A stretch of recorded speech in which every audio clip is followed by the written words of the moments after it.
People like to say that Shawn Michaels is cooking, but how can you serve up good dishes when you're using horrible ingredients? Welcome back, guys, to Fog Wrestling. The only guy that was cooking ever was The Rock, and if you can smell that, then good for you. But I can't smell nothing coming out of Shawn Michaels' kitchen. The last time Shawn Michaels was cooking is when he left the WWE, and Triple H was trying to bring him back, and he had some phony job as some head chef.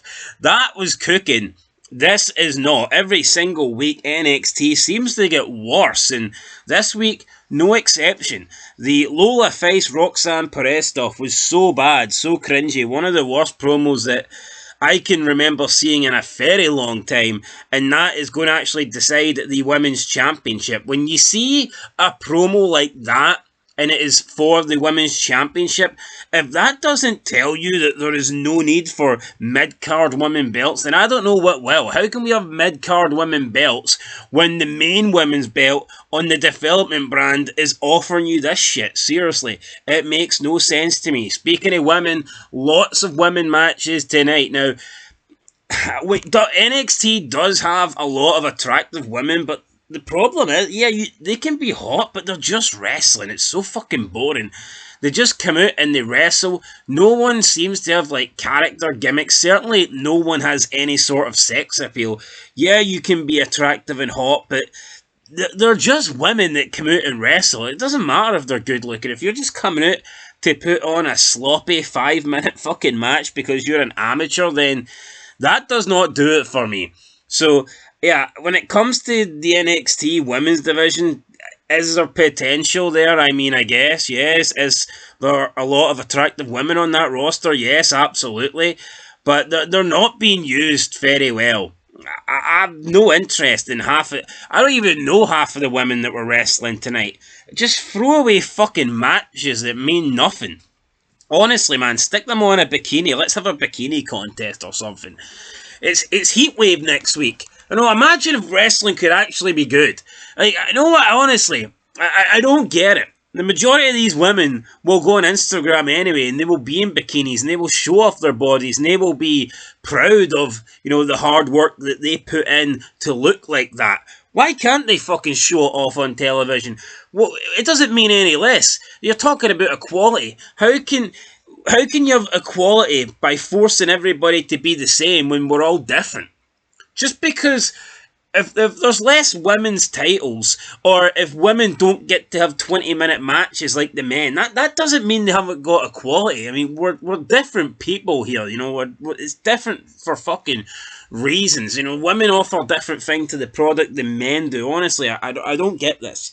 If we're all equality, then why don't we start seeing women's security guards get manhandled? I noticed that even on this show tonight, you've got two big massive men that looked about 6'4", 6'5", 6'6", especially standing next to Roxanne Perez. I mean, who knows? Maybe they're only 5'10", but next to Roxanne Perez, they looked like giants. And Lola Face just took one down with a spinning fucking elbow. And it's like, how many times have we seen women beat up male security? And I know I'm going off on a random tangent here, but that's another thing that pisses me off. I mean, realistically, I don't care how much you've trained in Bellator or some shite form of martial arts. It was so phony, especially when Ronda Rousey used to do it. She would take down, and I'm not talking one or even two or three. Ronda Rousey at times would take down a whole group of security guards, and it's just dumb, honestly. But they don't seem to have female security guards because they know that realistically that men security guards would offer you more security because of the physicality and because of the strength that they should be offering, the size that they can give you. So it's like, how come when it comes to things like that, WWE can realise and wrestling can realise and people can realise that, oh no, you need men in that role. So it's okay to have men in security guard roles, but you can't fucking think for yourself and think, well, you know what, maybe we can use the female wrestlers a little bit differently than we use the male wrestlers. I just don't understand it, man. There's a reason why Trish Stratus and Lita and Tori Wilson and Stacey Keibler are the most popular. That is the four. You can talk about the Mount Rushmore of women and that's the four, man. That is the four that is up there, because that was the four most popular, because they didn't just get in the ring and wrestle a 20-minute male match. No, people fucking loved those four. And it wasn't because they tried to be professional wrestlers. Honestly, guys, I don't get it, but let's just get into this show. Like I said, I'm not bashing the NXT women's division, because I do think that I think there's some people with potential. This Jada Parker, who done the opening match with Micheals, and I actually think she's decent on the mic, got a good look to her. So I'm not burying it. I just think it could be so much better if they actually used the women correctly. Like next week, it's Heatwave. Instead of having some random fucking matches, that don't mean shit. Why can't we have like a bikini contest or something? Why not? Why? No, seriously. Why are we pretending that people don't want that? Why in boxing, or why in UFC? Why does Dana White have the ring girls walk around with, a bikini on or whatever, and holding up the round sign? Why does he have that? Because that's what people want to see. If you're targeting an audience that is male, then that's what you want to see. You want to see engaging storylines. You want to see fucking attractive women. You want to see charismatic guys that we can get behind, that we can live through. You look at The Rock, and The Rock's so charismatic, and you're like, fuck, I want to be that guy. He's so funny. You look at Austin beating up his boss. You're like, fuck, I want to do that to my boss. I want to give middle fingers. I want to drink beer. You can live through these guys. You can look at these guys and want to be them. You see The Undertaker, 7 foot tall. You're like, holy fuck. Look at this guy. What a character he is. You look at these midgets, like, why does anybody watching this want to be Tyler Bate? Oh, look, here's a 5'6" guy with no muscle, no nothing, and a pair of fucking Speedo, white Speedos. Like, why do you want to be this guy? We don't, I just don't get it. Why can't they give us a product that we want? Wrestling sucks, man. People can claim there's a reason why this company and wrestling in general has lost millions of viewers, because they don't cater to us anymore. They really fucking don't. But whatever. Let's get into the show. Enough ranting. First match, Micheals versus Jada Parker. This is the correct decision. Jada Parker wins. Decent match. Only match that I enjoyed on the show, because it was fun. It was something different, and it was a decent match. Now, people will say that Micheals shouldn't be losing or whatnot. This was 100% the correct decision. It's not even because of age. People, why are you complaining about Micheals' age when there's older people on the main roster and they're the world champion, or they're in a top position? It's like, it's not even Micheals' age that works against her. The reason why Micheals and Natalya shouldn't be coming to NXT and beating these, young upcoming prospects, it's not because of their age or because of experience or anything like that. It's because we know them as fucking jobbers. If Micheals was 35 years old, but she was successful on the main roster, then by all means, come down to NXT and win matches against these, up-and-comers. But when you're a jobber, when you lose time and time again on the main roster, if you go down to NXT and then you start winning, you're really making the people like Jada Parker look like shit. It's fucking, I don't understand it, Like Randy Orton, if Randy Orton goes down to NXT, then by all means, he can win. But if you've got someone like the fucking Brooklyn Brawler that goes down to NXT and picks up a win, you're going to go, well, how bad are these NXT people? Because the Brooklyn Brawler's never won a match in his life, so it's just that, I don't get it when they send down Micheals and Natalya and like all these people that lose constantly on Raw or SmackDown, but then they go to NXT and they win. It's like, what's the point? These people already get jobbed out every week.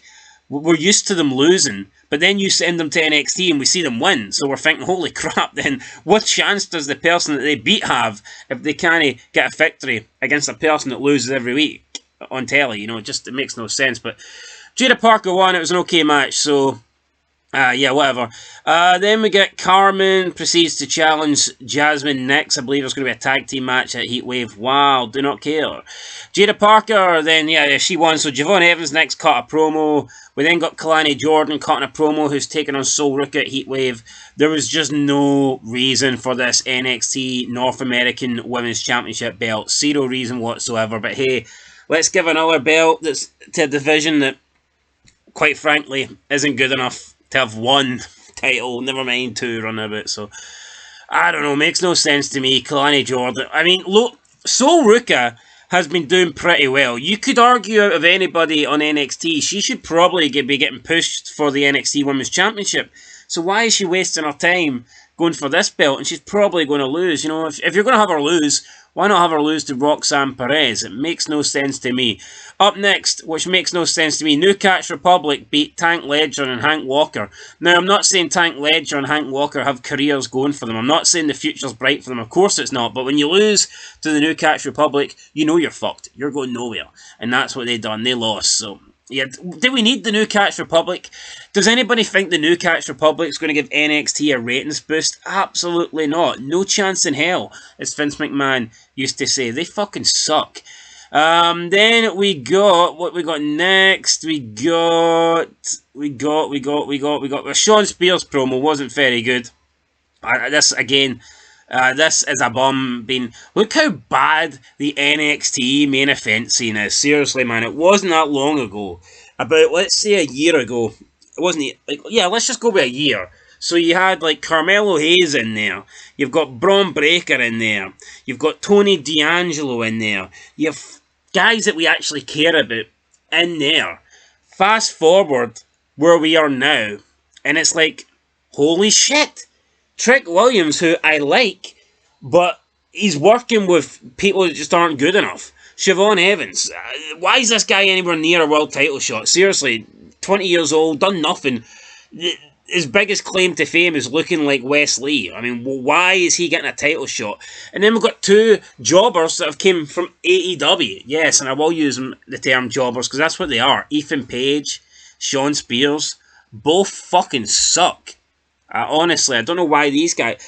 Why are these guys coming in and getting world title shots, but someone like Alexi King doesn't? You know, someone who's a second generation superstar, the son of Brian Pillman. Why can't he be getting these title shots? He came in, done absolutely nothing with them. They pushed him for about a month, then they done nothing, but Shawn Michaels is cooking. Rather than call up D-Jack to Raw and then not use him and release him, why not leave D-Jack on NXT? Because the NXT World Title division sucks. So why not have D-Jack versus Trick Williams? That would have been a pretty good match. I could have got behind that. But instead we're getting this fatal four-way bum fest and I just don't care about it whatsoever. Third match, Izzy Dame versus Brinley Reese. Boring. I mean, two fucking green workers working. I mean, they're attractive, but who cares? Honestly, who gives a shit? We then got an Andrew Chase University stuff, which I didn't see, so I can't really talk about that. Then we got the Roxanne Perez Lola Face segment. This was awful. Lola Face crying. My mother sacrificed me. Black belt, 20 months pregnant, one black belt. And it's like, what? Who cares? Who cares? She's fake crying and Roxanne Perez is sympathising with her. Oh, I can see this means everything to you. But it's just a shame that your NXT career was in the middle of my era. And then she holds her belt up. Roxanne Perez, by the way, looking fine. Looking very fucking fine. But unfortunately, all we get to see her do is wrestle matches, so it doesn't really matter how she looks. Then Lola Face starts crying. She elbows one of the security guys, and then she's crying, and then she's laughing and crying, and then she does this, like, I don't know, shakes her ass, twerks. Who cares, man? Who fucking cares? It was so bad. It was cringy. Then I got an Ethan Page promo, which I do not care about. Then we got the Oro Mensa versus Miles Bourne. I mean, Jesus Christ. Why is this match on the show? Oro Mensa versus Miles Bourne. What a waste of fucking TV time that is. Don't know who won. Can't remember. Don't care. Fifth match, Wendy Choo versus Carly Bright and Kendall Ray. Who are Carly Bright and Kendall Ray? No idea who these two are. Wendy Chu wins. I mean, Wendy Chu's got a cool look going for her. This new, like, I don't know, demon, dark side version of Wendy Chu, it's something different. I mean, I guess the baby step version of her where she was just coming out and sleeping. It's still the same kind of gimmick, she's still playing this, like, I don't know, toddler that's in a onesie and, is always tired or whatnot. But obviously they put some sort of, like, evil twist on it. It'll be interesting to see if anything happens with this. I don't mind Wendy Chu. I think she's okay, but we'll see what happens. Got a Trick Williams promo. I just feel sorry for this guy having to be stuck with all these bums. Shawn Michaels then issues a statement on Brooks Jensen saying that Brooks Jensen hasn't been released, but he lost control, he was drinking, and he got asked to take a sabbatical by the company. But next week, Shawn Michaels is bringing him back because he believes in second chances. We all know Shawn Michaels got a few second chances, so he's going to dish one out to Brooks Jensen. But the problem is, Brooks Jensen next week is coming back not to talk to Shawn Michaels, but he's coming back to talk to the worst GM in WWE history, Ava Raine. And it's like, why do we care about that? Now, people will say, well, this is cooking. They're building it up. Shawn Michaels and Brooks will eventually come face to face. When? 2 months' time? 4 months' time? Why do people think it's acceptable to give us shit shows after shit shows just in case of the possibility we maybe get something decent 6 months down the line? Doesn't work that way. Could you imagine if Breaking Bad gave you shit episode after shit episode, but the only good episode was the finale? But you had to sit through 12 episodes of shit just to get one good finale. No one would have sat through that. It wouldn't have been considered one of the greatest shows of all time because people would have went, these episodes are shit, I'm not waiting for the finale. And that's what WWE do now, man. They drag everything out, and they tell us that we're not patient enough. They tell us that we don't have the capacity to stick around and wait on something good. It's television. This stuff takes hours out of your life. I don't have fucking time to watch 20 hours of NXT in the hope that the 21st hour might give me something good. Holy shit, this is real life, guys. It's fucking real life. Time is precious. But they think they can give you shit show after shit show after shit show just in case they give you something decent down the line. Doesn't work that way. Alright, Brooks Jensen, Ava Raine next week. Do not care. If it was Brooks Jensen sitting and talking with Shawn Michaels, yeah, I would care a little bit more. It'd be good to see Shawn Michaels on screen on television. Why not just make Shawn Michaels the GM? We all know that he runs things. Why can't he just be the GM and have him run things as the GM? But they've got to shoehorn The Rock's daughter in there because she fucking sucks and there's no other place they really have for her. So they've decided to give her a role. They knew that she couldn't be a wrestler. She sucks in the ring. She's not got a good look to her at all. She can't really cut promos, so I don't know why they thought, here, let's give her a job as a GM. Why not give her a silent role? Why not give her a job as, like, security or something, I don't know. Or a camera woman. Give her a job as something where she doesn't need to do anything. But no, she's the GM, and she's going to speak to Brooks Jensen next week. Well, good for her, but I personally couldn't care. We then got Jasmine Nxt versus Carmen Petrovic. Two hot women. Fantastic, but just a boring, bland match where nothing happened. I like Jasmine Nxt's entrance, but that as soon as the entrance finishes, that's it. We're supposed to pretend that, we like this entrance. She's hot. She's wearing an attractive attire. She's looking sexy. But then as soon as the entrance stops, we're just supposed to pretend that she's Chris Benoit in the ring, a great technical wrestler, and all we care about is the wrestling ability. No, it doesn't work that way, alright? It just does not work that way. We got Axiom and Fraser backstage. These guys are defending the titles at Heatwave. Hopefully they lose them, I don't know. I don't care. And then we got the contract signing. It ended in a brawl, guys. How is this the world title scene? Trick Williams, Shawn Spears, Ethan Page and Javon Evans. How is this competing for the NXT Championship? Honestly, man, I don't get it. I honestly don't get it. What am I going to give NXT? I think NXT's a shit show. I really do. I'll give it a 2 out of 10. I thought the opener wasn't bad, and I did like Shawn Michaels' explanation of Brooks Jensen. I thought that was pretty cool, but again, it would just be more interesting. I'd be looking more forward to it. I'd be more excited if it was actually going to be Brooks Jensen coming back, speaking one-on-one with Shawn Michaels and not Ava Raine. So, look, guys, I'll give it a 2 out of 10.